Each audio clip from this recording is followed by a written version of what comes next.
하나님 말씀 우리 함께 찾겠습니다. 하나님 말씀은 디모데후서 2장 14절에서 여러분 21절까지 말씀.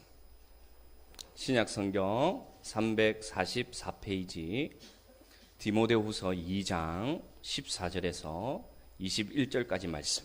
우리 교독하도록 하겠습니다.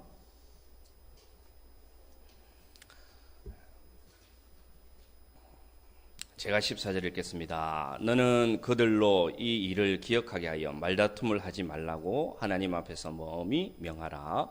이는 유익이 하나도 없고 도리어 듣는 자들을 망하게 함이라.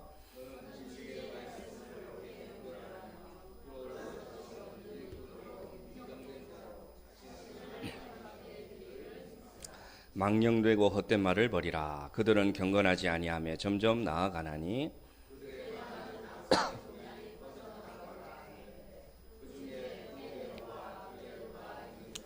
진리에 관하여는 그들이 그릇되었도다. 부활이 이미 지나갔다 하므로 어떤 사람들의 믿음을 무너뜨리느니라.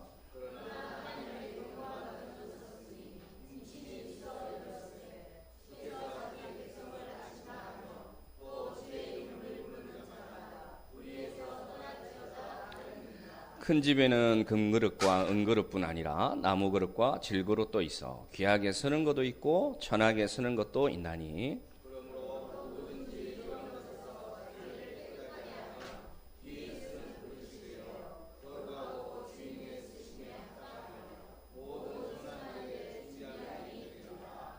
아멘. 우리 21절을 한번 더 읽겠습니다. 그러므로 누구든지 이런 것에서 자기를 깨끗하게 하면 귀히 쓰는 그릇이 되어 거룩하고 주인의 쓰임에 합당하며 모든 선한 일에 준비함이 되리라.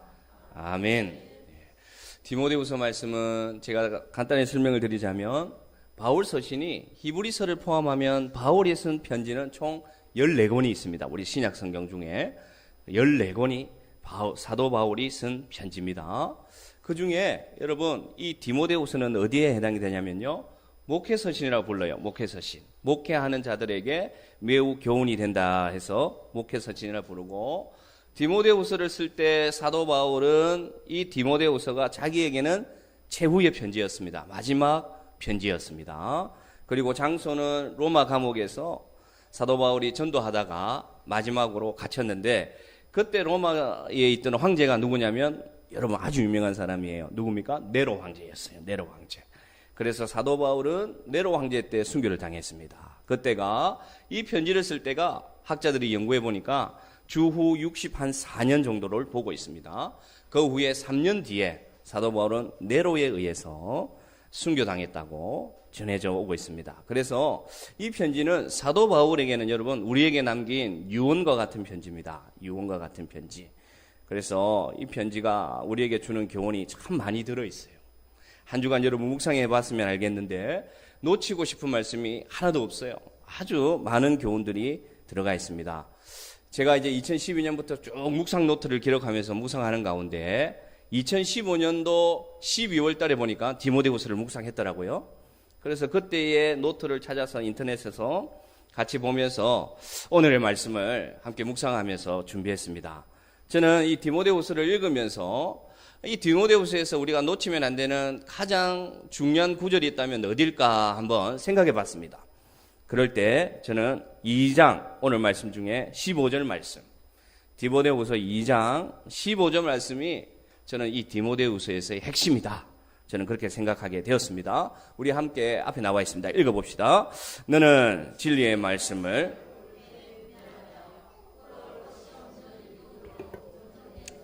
자신을 하나님 앞에 드리기를 힘쓰라. 아멘. 아주 깊은 말씀이 있어요. 세 가지 의미가 들어가 있는데 첫 번째는 뭐냐면요. 당신을 최고의 선물로 하나님 앞에 드리십시오. 이런 뜻입니다. 처음 뜻은. 두 번째는 여러분 그렇게 되기 위해서는 부끄러울 것이 없는 인정된 일꾼이 되기를 바랍니다. 라는 뜻이 들어가 있습니다. 세 번째로는 어떤 뜻이 들어가 있느냐. 그러기 위해서는 진리의 말씀을 분별할 줄 알아야 됩니다. 이 세 가지 의미가 들어가 있습니다. 그러면 이 세 가지 의미가 오늘날 우리에게는 어떤 의미로 다가오는지를 시간부터 나누기를 원합니다. 첫 번째로 사도 바울이 우리에게 권면하기를, 유언과 같이 권면하기를, 첫 번째는 너는 진리의 말씀을 옳게 분별하라 라고 우리에게 가르쳐주고 있습니다. 분별하라 라고 우리가 생각하니까 어떻게 생각하냐면, 나는 가만히 있고 지금 나에게 되어진 상황, 그리고 우리 안에 있는 저 사람, 그 다음에 사건에 대해서 말씀으로 판단하기를 원한다, 그렇게 우리가 이해할 수 있는데, 여러분 이걸 원어로 보면요 그런 뜻이 아니었습니다. 원어로 보면 이 분별하라는 동사는요 합성어인데 두 가지 의미가 있습니다. 어떤 의미가 있느냐, 이 분별하라는 뜻은 첫 번째로 바르게, 예리하게 라는 뜻이 있고, 바르게, 예리하게, 그 다음 뜻이 뭐냐면 베어내라, 이런 뜻으로 되어 있어요. 그러면 여러분 이 원어대로 제가 해석을 해주면 어떤 말씀이냐, 진리의 말씀으로 예리하게 베어내기를 바랍니다 라는 뜻입니다. 여러분, 그러면 이 뜻이 무엇이냐면, 이 분별이라는 뜻은요 상대방을 향해서, 다른 사건을 위해서, 상황에 대해서 분별하는 게 아니라, 이 분별은 무엇이냐면 누구에 대해서, 자기 자신에 대해서 말씀을 어떻게 하라고요? 예리하게 베어낼 부분이 있으면 베어내라는 뜻입니다. 여러분, 그러면 이 말씀이 다르게 다가옵니다. 그래서 이 말씀을 딱 이렇게 의미를 알고 나니까 어떤 말씀이 떠오르느냐, 다음 말씀 히브리서 4장 12절 말씀이 딱 떠오릅니다. 이 말씀과 연결이 되는 거예요. 같이 읽습니다. 시작. 하나님의 말씀은 활력이 있어 좌우의 날선 어떤 검보다 예리하여 혼과 영과 및 관절과 골수를 찔러 쪼개기까지 하며 또 마음과 생각과 뜻을 판단하나니. 아멘. 여러분 저 말씀과 이 말씀은 연결이 되는 말씀이에요. 이 분별하는 것을요 예리하게 베어낸다는 뜻을 알게 되면 저 히브리서 말씀과 연결이 되는데, 보십시오. 저 히브리서 말씀에 하나님 말씀은 어떻다고 합니까? 살아있다. 그 다음에 활력이 있다. 그런데 뭐라고 합니까? 하나님 말씀은 좌우의 날선 어떤 것보다 뭐라고요? 예리하여 뜻이 들어가 있죠. 그러면 저 검이 어떤 검이냐 여러분 궁금하지 않습니까? 우리 주방에서 쓰는 식칼과 같은 그런 검이냐? 아니란 겁니다. 옛날 군대들이 전쟁 때 사용하던 검을 말합니다. 전쟁 때 사용하던 검. 그래서 영화에서 여러분 그 검을 본 기억이 있습니까? 일자형으로 생겨서 그렇게 길지 않아요. 그런데 그 검의 특징은 뭐냐면 양날이 있는 거예요. 양날이. 날이 하나가 아니에요. 양쪽으로 날이 있습니다. 보십시오. 그죠? 좌우에 날선 검이다. 그러면 저 검을 가지고 어떻게 사용하는 것이 분별하는 것이냐, 어떻게 사용하는 것이 예리하게 벗겨내는 것이고 잘라내는 것이냐, 한 날로 가지고는 자기 자신의 잘라낼 것을 잘라내는 것입니다. 나머지 한 날로 가지고는 교회를 지키고 우리의 대적들을 위해서, 사탄의 공격을 위해서 이겨내는 역할을 하는 거예요. 그래서 좌우의 날성검이 우리에게는 필요합니다, 여러분. 그러니까 나를 잘라내고 나의 잘못된 부분을 도려내는 것에 사용해야 되고요, 타인을 위해서는 지켜주고 보호하는 검으로 말씀을 사용해야 된다는 것입니다. 그런데 우리가 대부분 잘못하고 있어요. 하나님의 말씀을 가지고 자기는 합당화시킵니다. 자기의 행동에 대해서, 자기 한 결정에 대해서는 하나님의 말씀을 가져와서 합당화시키고, 반대로 그 말씀을 가지고 타인을 대적하는 거예요. 타인을 잘라내는 겁니다. 저 사람 말씀대로 살지 않아, 저 사람 말씀의 뜻대로 살지 않아 라면서 말씀을 가져와서 자기는 보호하고 타인은 잘라내는 역할을 하는데, 오늘 히브리서 말씀과 오늘 디모데후서의 말씀은 무엇이냐? 그 말씀의 검을 가지고 잘라낼 것이 있으면 누구를 잘라내라? 자기 자신을 잘라내는 데 사용하고, 타인을 위해서는, 교회를 위해서는 말씀을 가지고 대적하고 보호해주고 지켜주는 역할을 감당하라. 그럴 때 네가 진리의 말씀을 옳게 분별하는 자가 될 수 있다. 사도 바울이 가르쳐주고 있음을 믿으시길 바랍니다. 여러분, 이 잘라내는 것이 쉽지가 않아요. 그래서 오늘 뭐라고 표현하느냐?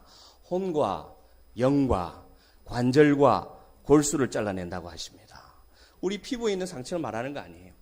눈에 보이는 상처 말하는 거 아닙니다. 그런 거는 쉬워요. 그러나 하나님의 말씀은 어떤 역할을 하시느냐? 우리 깊숙이 있는, 숨겨져 있는, 나를 아프게 하는 과거의 상처와 골문 상처와 염증을 하나님의 말씀은 잘라낸다는 것을 믿으시길 바랍니다.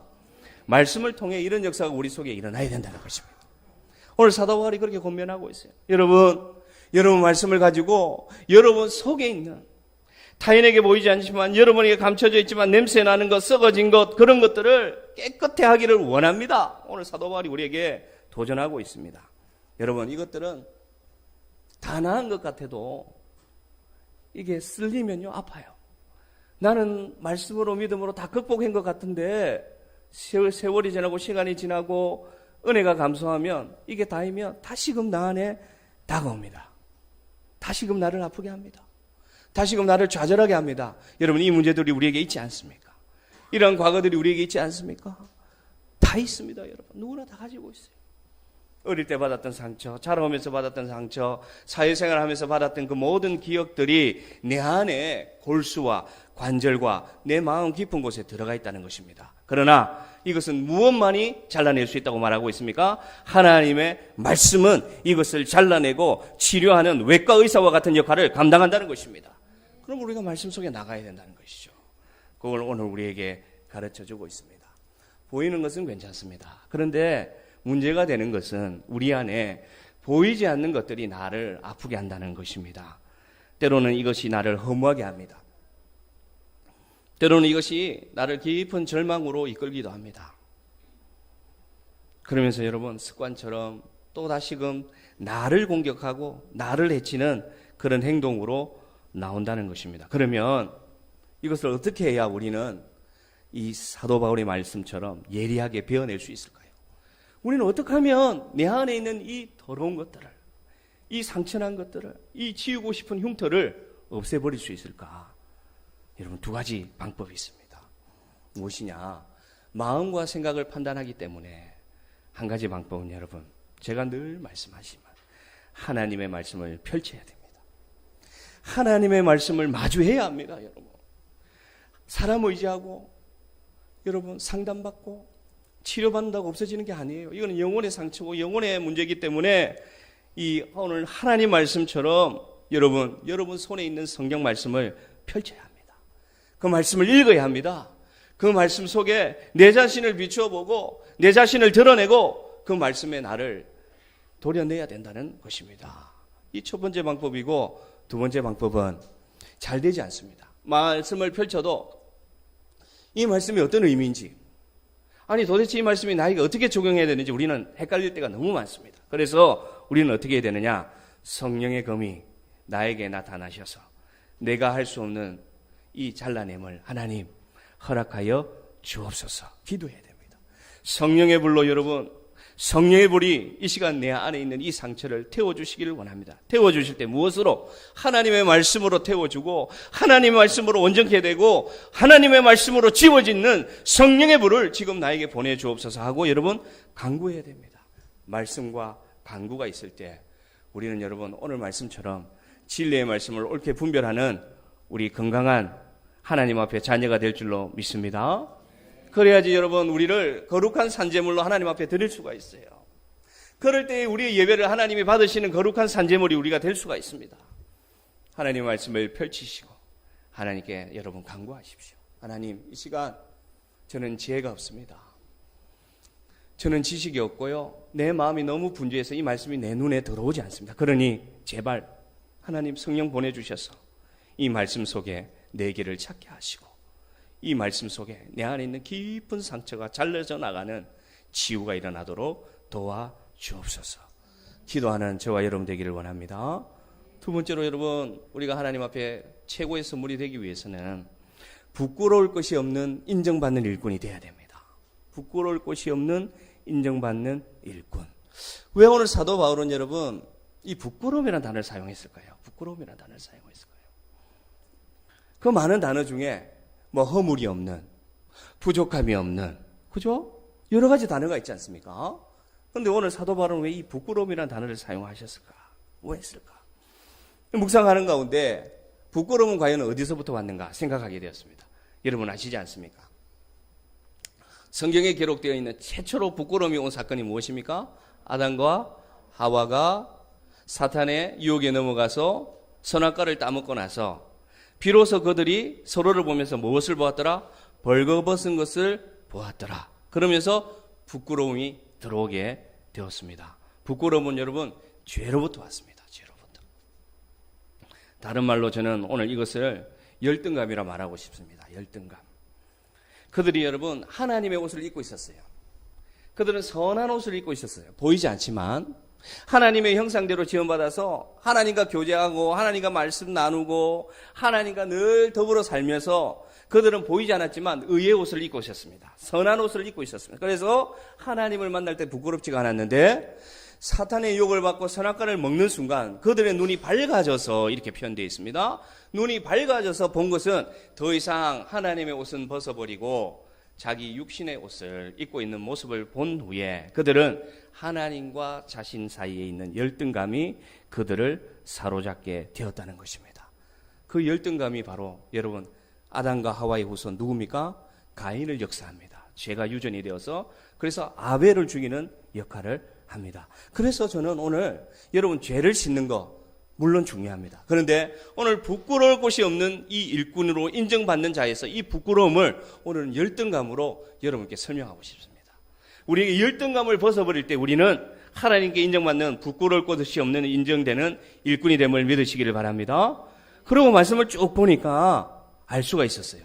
아, 하나님이 설명하는구나. 말씀 보겠습니다. 디모데후서 2장 20절에서 21절 말씀 같이 읽습니다. 시작.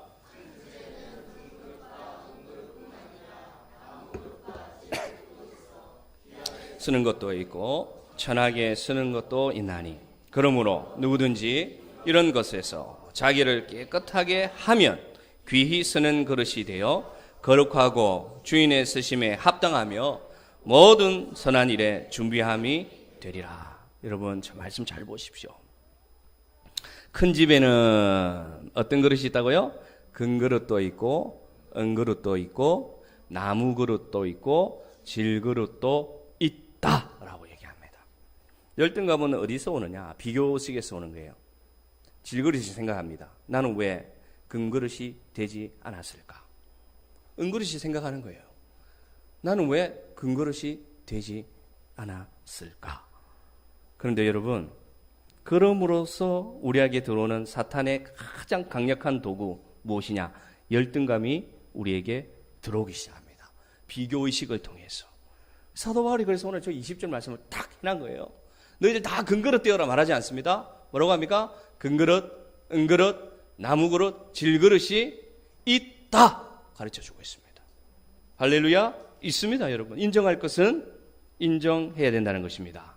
우리는 여러분 우리 민족의 부정적인 정서 중에 하나가 뭐냐면요, 이거 시선 보는 거예요. 시선, 타인의 시선. 그래서 저 사람 볼 때 내가 바른가, 저 사람 볼 때 내가 멋진가, 저 사람 볼 때 내가 온전한가 라고 생각하다 보니까 우리 민족에게는 희한하게도 여러분 본다, 저 사람 본다. 아니 보면 어떻게, 이런 의식들이 우리 안에 확 들어가 있습니다. 인정하십니까 여러분? 아, 우리는 다 여러분 열등감이 없군요. 저는 있습니다. 제가 7살 때 여러분 얘기했습니까? 우리 아버지께서 술을 많이 드셨어요. 술을 얼마나 드셨냐면요, 다음에 우리 아버지 오시면 말씀하시면 안 됩니다. 술을 얼마나 많이 드시면 이제 밤에 이렇게 엄마하고 누워있으면 이제 저기 멀리서 우리 아버지가 오는 소리가 들립니다. 고래고래 노래를 부르면서, 그때 여러분 이 다리가 하나 있었어요. 철다리가 있어서 건너면 체크덩 소리가 나요. 그러면 이제 저기서부터 이제 아버지의 그 소리가 들리면 엄마가 불안해하기 시작하는 거예요. 빨리 자라, 빨리 가서 자, 불 끄고 자. 왜냐? 오면 난리 나니까. 그래가 체크덩 하면서 또랑을 지나오는 소리가 나면 우리 집은 공포로 바뀌는 거예요. 아니나 다를까 문을 팍 열고 들어옵니다. 근데 그때 뭐라고 나에게 고함을 치는지는 기억이 안 나는데 그 장면만 생각나는 거예요. 6살, 5살 때니까. 그래가지고 막 집어 던지고 난리가 나는 겁니다, 여러분. 다 집어 던지는 거예요. 앞에 바로가 또랑이었거든요. 얼마나 힘이 센지 다 집어 던지는 거예요. 텔레비도 집어 던지고 다 집어 던지고. 딱 기억나는 장면이 뭐냐면요, 그 유리문을 날라차기로 깨가지고요, 그 유리문 사이에 딱 앉아가지고요, 아버지가 앉아있는 모습, 그 장면 잊혀지지가 않습니다. 그런데 여러분 얼마 지나지 않아서 제가 그 또랑이 떨어졌어요. 얼마 지나지 않아서. 그래가지고 왼팔을 부러뜨렸어요. 그때 부모님이 집에 아무도 없었어요. 그래서 옆집에 아주머니가 나를 업고 막 달려가서 접고론이라고 있었습니다. 여러분 옛날에 접고론에 갔는데 딱 들어가는데 알코올 냄새가 확 나는 거예요. 그 족골사가 술을 한잔하고 있었습니다. 나폴레옹 병 봤습니다. 제가 나폴레옹 병. 어린 것이 뭘 알겠습니까? 나폴레옹 병을 봤습니다. 그리고 제 뼈를 맞추기 시작했어요. 부러진 뼈를 맞췄는데 뼈가 어떻게 맞춰졌느냐, 삐뚤하게 맞춰진 거예요. 삐뚤하게. 그래가지고 한 달이 지나서 이걸 풀었는데 지금도 굽었죠. 팔이 많이 굽은 거예요. 그래가지고 그때부터 7살짜리가 열등감이 들어오기 시작합니다. 밖을 안 나갔어요. 친구들이 놀자 해도요, 반팔 입은 날은 밖에 안 나갔어요. 여름에는 맨날 이렇게 다녔어요. 그리고 학교 가서 아이들이 막 운동장에서 공놀이하고 놀 때도 저는 운동장에 앉아 있었어요. 야, 상민아 놀자. 안 놀아. 나는 안 놀아. 나는 안 놀아. 내가 놀다가 내 팔 펼치면 너희들 놀릴 거야. 열등감에 막 들어가 있었습니다. 여러분, 그게 생각이 나더라고요. 그런데 여러분, 그때 제가 괜찮다 그 얘기 들었으면 놀았을 거예요. 그럼 아무나 나한테 와서 괜찮아 사람이 없었어요. 그래서 늘 혼자 어둠에 지냈습니다. 그때 제가 유년 시절, 유초등부 시절이었어요. 그 열등감이 저를 내성적으로 만들었습니다. 그러나 그 열등감을 통해서 아버지가 예수를 믿었습니다. 내가 잘못했구나. 그래서 하나님 믿고 그 뒤에 신학하셔서 목사님 되셨어요. 뭘 말하고 싶으냐면 그 열등감이 저에게도 있었다는 것입니다. 지금도 여러분 여름에는 제가 걸을 때 저도 이 팔을 의식합니다. 어른이 되었지만 아무도 나를 보지 않는데도 의식을 해요. 그래서 이렇게 많이 다닙니다. 저 이렇게 다니는 모습 많이 봤죠? 이게 버릇이 됐어요. 이렇게. 안 보이니까 이렇게 하면 팔이 부러진 게 안 보이니까. 네. 열등감은 우리를 스스로를 가치를 하락시킵니다. 비교의식은 누가 심어줬다고요? 사단이 우리에게 심어주셨습니다. 그래서 그렇게 우리에게 비교의식이 들어가면 우리가 그 다음 하는 행동이 뭐냐면 포장합니다. 포장합니다. 내 안에는 괜찮지 않은데 내 밖은 괜찮은 것처럼 포장하기 시작합니다. 나를 있는 존재로 안 받아들입니다. 있는 모습 그대로 안 받아들이고 포장된 모습으로, 가면선 모습으로 나를 받아들이다가 그 가면을 벗은 모습을 보면 다시금 그 옛날의 상처와 아픔 때문에 어둠 속으로 들어가 버립니다. 숨어버립니다. 그때는 하나님도 틀려 없습니다. 도망갑니다. 그러면 어떻게 돼야 되느냐? 여러분, 하나님의 말씀, 성령의 검이 나에게 역사하셔서 내 안에 깊숙이 들어가 있는 이 열등감을 씻어낼 때 우리는 부끄러울 곳이 없는 인정된 일꾼이 된다는 것을 믿으시길 바랍니다. 여러분, 오늘 보십시오. 금그릇과 은그릇과 나무그릇과 질그릇은 있다. 그런데 하나님이 누구를 사용하시느냐?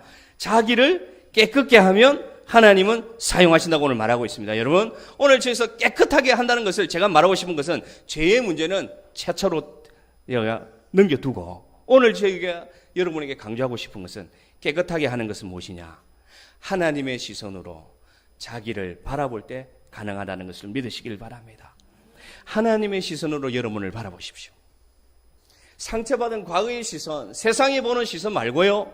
세상이 평가하는 학력, 세상이 평가하는 출신 성분, 세상이 평가하는 직업으로 여러분을 바라보지 마시고 자기를 깨끗하게 하는 방법이면 비록 내가 세상이 볼 때는 나무 그릇이라 해도 질 그릇이라도 내가 깨끗하면 누가 쓰신다? 하나님이 사용하신다. 그런 자존감이 여러분에게 들기를 바랍니다. 여러분, 금그릇 되려고 애쓸 필요 없어요. 금그릇은 금그릇대로 하나님이 쓰시고 은그릇은 은그릇대로 하나님이 쓰십니다. 다만 하나님이 쓰신 것은 깨끗한 그릇을 찾고 계십니다. 여러분, 우리의 열등감, 우리의 부끄러움, 우리의 과거의 그 모든 하나님 앞에서 자꾸만 떳떳하지 않다고 생각하는 그 과거의 죄는 이제는 다 씻어졌습니다. 지금의 여러분은 하나님 보실 때에 최고를 드릴 수 있는 선물이 될 수 있는 존재임을 깨닫기를 바랍니다. 그러고 나니까 저 말씀이 보입니다. 고린도후서 5장 읽습니다. 시작. 그런즉 새로운 피조물이라 이전 것은 지나갔으니 보라 새 것이 되었도다. 할렐루야. 한 번 더 우리 자신에게 선포합니다. 시작. 그런즉 누구든지 그리스도 안에 있으면 새로운 피조물이라 이전 것은 지나갔으니 보라 새 것이 되었도다. 아멘. 여러분은 이미 깨끗한 그릇이 되었습니다. 여러분 새 것이에요. 여러분, 헌 것 아닙니다. 세상에서는 우리를 헌 것 취급하는데 하나님 앞에 나오면 우리는 새 것입니다. 날마다 새로워지고 있습니다. 이전보다 날마다 깨끗해지고 있습니다. 날마다 온전해지고 있습니다. 누구를 통해서? 예수 그리스도의 은혜를 통해서, 말씀을 통해서, 기도를 통해서 우리는 새 것이 되었습니다. 비틀어져 있어도 하나님 보실 때는 새 것입니다. 하나님 보실 때는 온전한 것이 되었다는 것입니다, 여러분. 왜? 어떻게 그것이 가능하게 되었느냐? 우리의 헌 것을 가져가신 분이 있기 때문입니다. 이사야 53장 2절에서 5절 같이 읽습니다. 시작. 그는 주 앞에서 자라나기를 마른 땅에서 나온 뿌리 같아서 고운 모양도 없고 풍채도 없은즉 우리가 보기에 흠모할 만한 아름다운 것이 없도다. 그는 멸시를 받아 사람들에게 버림받았으며 강고를 많이 겪었으며 질고를 아는 자라. 마치 사람들이 그에게서 얼굴을 가리는 것 같이 멸시를 당하였고 우리도 그를 귀히 여기지 아니하였도다. 아멘. 여러분, 우리가 어떻게 새 것이 되었을까요? 여러분, 예수님께서 오셔서 우리가 보기에 흠모할 만한 아름다운 것이 없었습니다. 예수님은 여러분 저 시골 나사렛 출신이었어요. 그리고 예수님의 직업은 목수의 아들이었어요. 더 깊이 들어가면 예수님은 사생아였어요. 아버지 없이 태어난 자녀였어요. 그래서 예수님이 아무리 귀한 말씀을 전해도요, 예루살렘에 있는 종교 지도자들이 뭐라고 얘기했냐면, 야, 무슨 나사렛에서 선한 것이 나오냐? 야, 저 시골 얼뚝기 출신의, 저 사생아 출신의 목사들이 무슨 하나님 말씀을 전해? 쓸데없는 소리 하지 마. 여러분, 계속해서 여러분 멸시당했습니다. 누가? 하나님이신 예수 그리스도께서. 그렇게 오늘 표현하고 있습니다. 그런데 사람들은 뭐라고 말하느냐? 얼마나 멸시를 하고 얼마나 예수님을 천대한 줄 아십니까, 여러분? 아무리 역사가 일어나고요, 아무리 하나님 말씀이 옳게 전파되고 마음의 감동을 느끼는데 돌아서 하는 말이 뭐냐? 야, 그래도 저 나사렛 출신이, 야, 저 배우지도 못한 저 사람이, 글도 제대로 배운 저 사람이 무슨 저 귀신 들린 거야? 저거 제정신 아니야? 그런 대우를 누가 받으셨나? 우리 주님께서 받으셨습니다. 그래서 여러분, 우리의 열등감을 가져가시기 위해서, 우리의 부끄러움을 가져가시기 위해서 가장 부끄러운 모습으로 오실 때도 여러분 말구유에서 오셨어요. 짐승이 먹는 먹이통에 오셨고요. 우리의 부끄러움과 우리의 열등감과 우리의 멸시와 우리의 손가락질을 담당하시기 위해서 마지막에도 가장 부끄러운 형틀인 십자가에서 지시고 죽으신 이유는 무엇이냐? 우리의 지옥과 우리의 질고와 우리의 멸시를 주님께서 가져가시기 위해서, 우리에게 새 것 되게 하기 위해서, 이전 것은 지나가고 새 것 되게 하기 위해서 주님께서 더 이상 우리 부끄럽지 말라고, 더 이상 아담과 하와같이 벌거벗은 모습으로 부끄러워하지 말라고 하나님이신 그분이 이 땅에 오셔서 대신 부끄러움을 지셨음을 믿으시기를 바랍니다. 그래서 우리는 새 것 되었습니다. 그리고 우리에게 어떤 옷을 입혀주셨느냐? 예수 그리스도의 옷을 다 입혀주셨어요. 다 입혀주셔서 지금부터 여러분, 우리는 영안을 열어서 우리를 보시기 바랍니다. 우리는 누구의 옷을 입고 있다고요? 예수 그리스도의 의의 옷을 입고 있습니다. 영광의 광채의 옷을 입고 있습니다. 누가 우리를 멸시할 것입니까? 누가 우리를 손가락같이 합니까? 누가 우리를 부끄러움과 열등감으로 빠져들게 합니까? 사탄입니다. 이겨내시기를 바랍니다. 우리는 하나님의 자녀 되었습니다. 우리는 영광의 옷을 입고 있습니다. 우리 찬양대 옷 너무 아름다운데요, 저런 옷을 우리가 입고 있습니다. 여러분, 하나님 앞에서 입고 있습니다. 떳떳하시길 바랍니다. 누구 앞에서? 하나님 앞에서. 하나님이 우리를 책임져 주십니다. 하나님이 우리를 떠나지 않습니다. 하나님이 내 것이라 인정해 주십니다. 하나님이 우리 보실 때 너는 새 것 되었다. 이제 더 이상 과거 아니다. 옛사람 이제 더 이상 십자가에 다 못 박고 없다. 너는 새 것이다. 너는 새 것이다. 너는 2018년 7월 8일 산이다.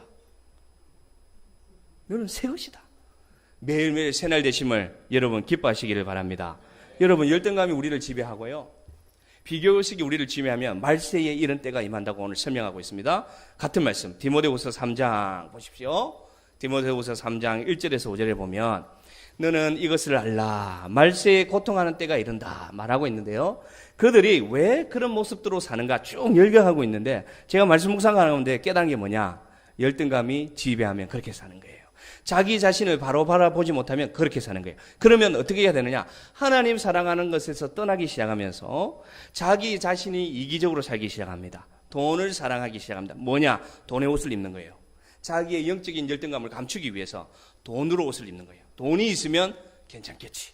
돈이 있으면 부끄럽지 않겠지. 돈이 있으면 나를 누구도 손가락질 않겠지. 돈이 있으면 나 떳떳하겠지 하고 돈을 사랑하고 자랑하기 시작합니다. 교만의 옷을 입기 시작합니다. 비방의 옷을 입습니다. 부모를 거역하는 옷을 입습니다. 감사하지 않는 옷을 입습니다. 모함하는 옷을 입습니다. 그 다 무엇 때문에 사람들이 말세에 이렇게 되느냐? 자기 자신을 있는 모습 그대로 사랑하지 못하기 때문입니다. 여러분. 우리는 새 것이 되었습니다. 그래서 이런 모습에서 우리는 떠날 수 있습니다. 우리는 영혼의 벌거벗음이 더 이상 없습니다. 여러분. 우리는 가면을 벗어버리도 더 이상 부끄럽지 않은 존재가 되었음을 우리 하나님 앞에서 감사하시기를 바랍니다. 우리는 생명의 옷을 입었기 때문에 이런 모습에서 더 이상 소용없고 상관없는 존재가 되었습니다. 마지막으로 오늘 디모데후서에서 말하고 있는 것이 자신을 하나님 앞에 뭘 하기를 힘쓰라고요? 드리기를 힘쓰라 얘기하고 있어요. 자신을 하나님 앞에 드리기를 힘쓰라 이렇게 말씀하십니다.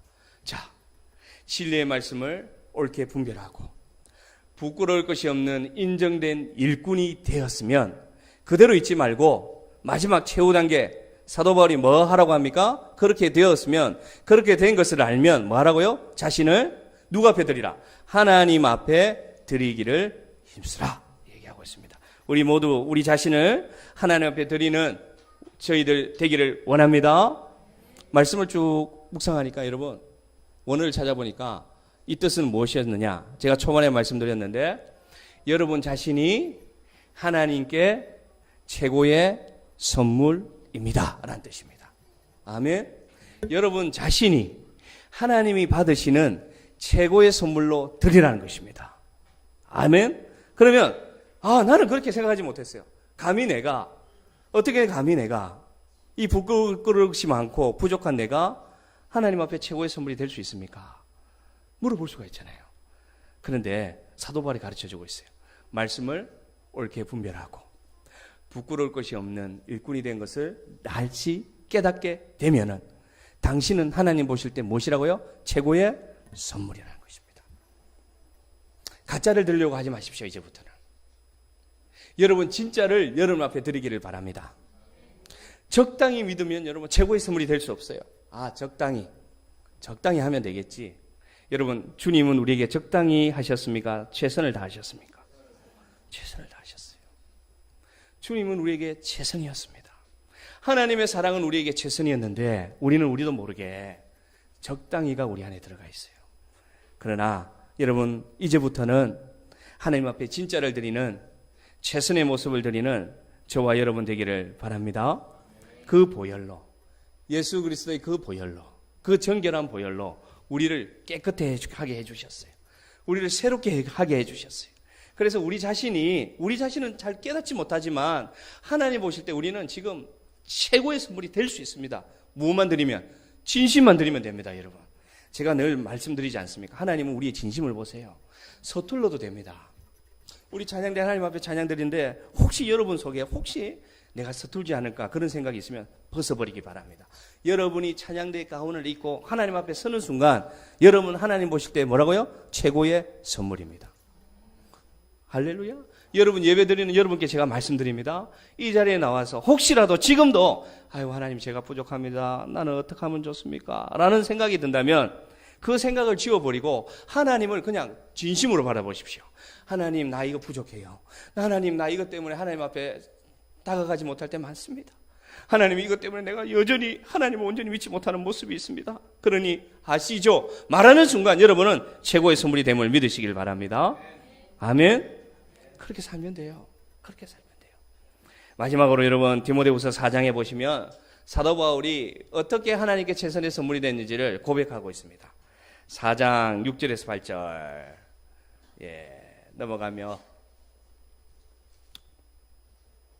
넘어가고. 자, 있습니다. 시작. 전제와 같이 내가 벌써 부어지고 나의 떠날 시각이 가까웠도다. 나는 선한 싸움을 싸우고 나의 달려갈 길을 마치고 믿음을 지켰으니 이제후로는 나를 위하여 의의 면류관이 예비되어 있으므로 주 곧 의로우신 재판장이 그날이 내게 주실 것이며 내게만 아니라 주의 나타나심을 사모하는 누구에게? 모든 자에게 도니라. 할렐루야. 아멘. 여러분, 저게 사도 바울이 남긴 유언 중에 마지막이에요. 마지막. 저기서 여러분 키가 있어요. 키가. 어떤 단어냐? 어떤 게 최고의 선물인지를 가르쳐 주고 있어요. 한 단어가 있습니다. 6절에. 뭘까요, 여러분? 전제라는 단어입니다. 전제. 하나님께 드리는 제사 중에 속죄제, 속건제, 하목제, 번제 많이 있어요. 그런데 저 전제는 뭐냐면 여러분 잘 들으십시오. 저 전제는 다른 제사를 드릴 때 그 제사에게 향기가 나도록 붓는 기름을 말합니다. 붓는 포도주를 말합니다. 그래서 저 제사는 따로 드릴 수 없는 제사예요. 사도 바울이 오늘 왜 자기 자신의 어떤 제물이 됐다고 말합니까? 전제의 제물이 되었다고 말합니다. 나는 없고 누구만 있다고요? 하나님만 있으면 됩니다. 나는 없고 주님만 있으면 됩니다. 쉽게 말해서 자기 자신은 부어져서 자기 자신을 통해서 다른 누군가가 하나님께 드려질 수만 있다면 나는 그런 정신으로 살았습니다. 고백하는 거예요. 나는 전제와 같이 온전히 부어졌다는 것은 나는 드러나지 않아도 됩니다. 하나님. 내 이름은 몰라도 됩니다. 하나님 나는 기억해 주지 않아도 됩니다. 그러나 나를 사용하셔서 저 아파하는 저 영혼이 하나님을 잘 모르는 저 영혼이 아직도 예수 믿지 못해서 온전히 헌신하지 못해서 저 방황하는 저 영혼이 나를 통해서 하나님을 믿게 된다면 하나님을 사랑하게 된다면 나를 통해서 치유받는다면 나는 없어도 됩니다 라는 정신으로 사는 것이 뭐냐? 전제와 같이 부어지는 삶임을 믿으시기를 바랍니다. 그러면서 사도 바울이 말하는 거예요. 나는 전제와 같이 부어졌습니다. 나는 이제 떠날 시각이 다 되었습니다. 나는 선한 삶을 치열하게 싸웠습니다. 나의 달려가기를 마치면 주님께서 나를 안아주실 것입니다. 그리고 주님이 나에게 합당한 관을 씌워 주실 것입니다. 이 고백이 우리에게 있기를 바랍니다. 저는 조명받고 여러분 강대상에 있어서 말씀을 전하다 보니까 전제로서 부어지는 역할을 못할 때가 많이 있습니다. 그러나 우리 샘물교회를 보면 전제와 같이 부어지는 영혼들이 많이 있습니다.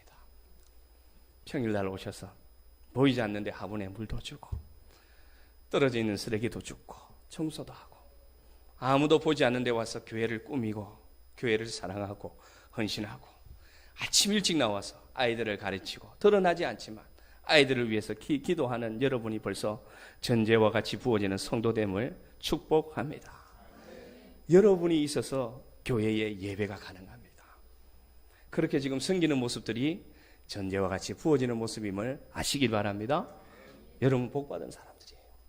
이름 없이 빛도 없이 섬기는 마음이 여러분에 있다면 여러분이 이 시대의 사도 바울입니다. 하나님은 그런 모습들을 보십니다. 무엇이냐? 제가 뭘 말하고 싶은 거냐면요. 진심으로 하나님을 사랑하시기 바랍니다. 알아주지 않아도 인정해 주지 않아도 여러분 마음 주시면 그대로 순종하시기 바랍니다. 예. 그러면 여러분 오늘 사도 바울의 고백이 여러분의 고백이 됩니다. 나는 괜찮습니다.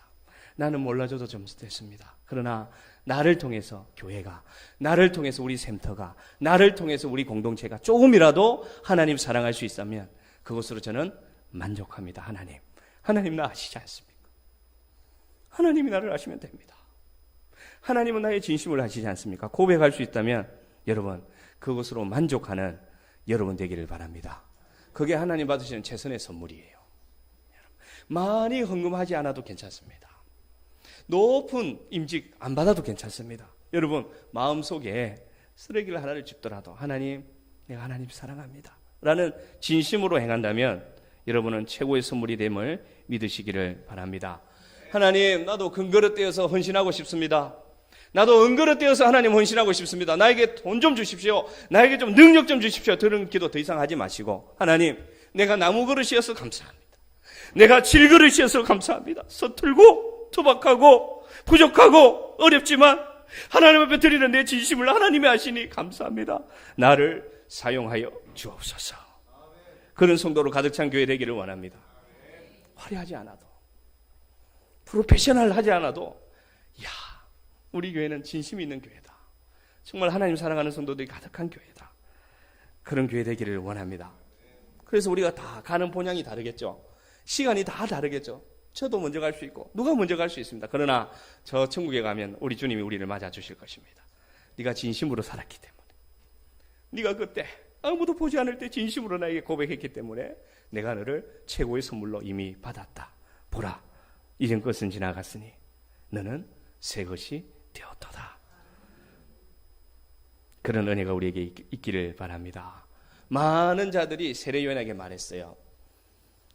선생님이 훨씬 많이 고생했고 광야에서 훨씬 많이 고생하고 많은 사람들을 위해서 기도하고 핍박받았는데 많은 사람들이 다 예수에게로 돌아갑니다. 다 예수에게 가서 세례받습니다. 선생님 왜 이렇게 되었습니까? 할 때 사도 바울이 고백했습니다. 세례요한이 고백했습니다. 뭐라고 고백했습니까? 그는 흥하여야 하겠고 나는 쇠하여야 하리라. 이 고백이 여러분 신앙의 고백이 되길 바랍니다. 하나님은 흥하면 됩니다. 하나님만 흥하면 됩니다. 나는 쇠해도 괜찮습니다. 나는 낡아져도 괜찮습니다. 나는 잊혀져도 괜찮습니다. 나는 인정받아도 인정받지 않아도 괜찮습니다. 주님만 영광 받으시면 나는 괜찮습니다. 고백하는 저와 여러분 되기를 바랍니다.